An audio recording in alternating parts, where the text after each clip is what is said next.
one area that generally has been recently been talked about a lot and is also coming into play for many regulations in different organizations, different countries where businesses run is data protection and privacy. What I wanted to know is, although we are now looking at it post facto in many of the places, in the scenario that we are talking about, right, the startups where things are starting off, there obviously may be data points in place. They may be dealing with different kinds of data, like you mentioned, in terms of the business. It may be payments, transactions. It could be personal information and a lot of other sensitive kind of data.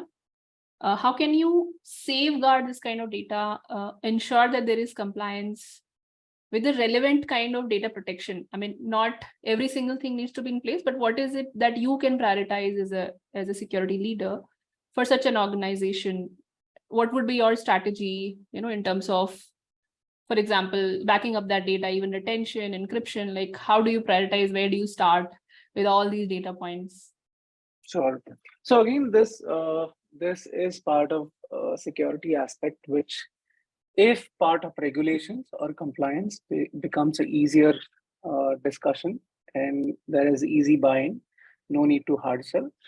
Versus if this is something that we as security professionals want to drive as part of the righteous security strategies, right? And the onset of GDPR kind of helped most of the product security companies or other companies who deal with customer data in that thought process. That when you deal with data, it is important for you to also think on data protection of that. As a country, we haven't started onto that journey of data privacy and protection. It's a bill which is in draft stage. Hopefully, will be tabled this year, the winter session. But then we kind of, in my previous gig, we kind of started preempting most of these aspects from the draft bill itself. All the attributes that we need to factor in as part of our data protection strategy. We kind of worked on entire charter for first discovery of data. That is a mammoth task, big area. because you might feel, oh, data is just at one place, and then this is the customer path ingestion pipeline, and then you realize, oh, somebody else is also copying it. Some other systems are having the clone of this. Although you might put all your protection attributes at one place, you have to replicate it across. So in a way, it becomes a program management task. And this, if you want to start from the middle of the journey, it becomes a program management task. If you want to start from scratch, you have to make all your data attributes of rest in transit, encryption strategies or hashing strategies, whatever you want to use it. In the beginning of your business, it becomes a very easy for the rest of the org to comply to that.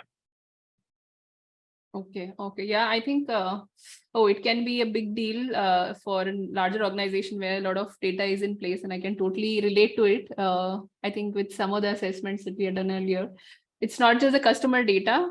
Why it's so difficult is not just the customer data and that your services are dealing with, but also the business data. There are different kinds of data that you would have in the organization. And as the footprint grows, this can be a really difficult task. So yeah. Even for some of them where you have DLP in place, right? Many of us, because we're talking about startups, will not have such a tool in place. So I think that becomes increasingly difficult. Yeah. There was one story that I had heard, and I don't know the correctness of this, but then it was a very interesting story with respect to business derivatives. So this, it kind of struck me because you spoke about business data, right? And business data, for that matter, becomes one of the most critical aspects outside of PII.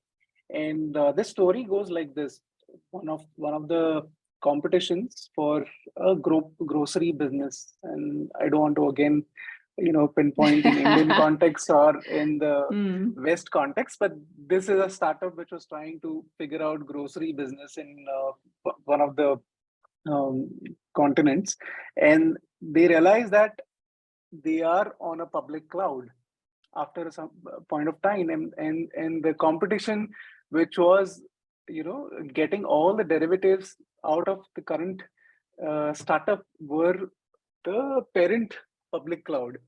And this cloud Okay. also kind of started building on the grocery ecosystem by what this startup was doing. Most of the business derivatives were easily available to them, and they Hmm. took all the data elements to build their startup.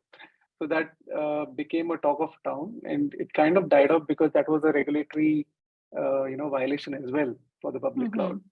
Yeah, let's not name it. Yeah, but I think the lesson learned is would be to obviously keep your eyes and ears open and also think outside of just the business, because the whole business has a business ecosystem as well, where you have other competitors and you may have intellectual property and other things as well. Yep. Yeah. Okay, that was interesting.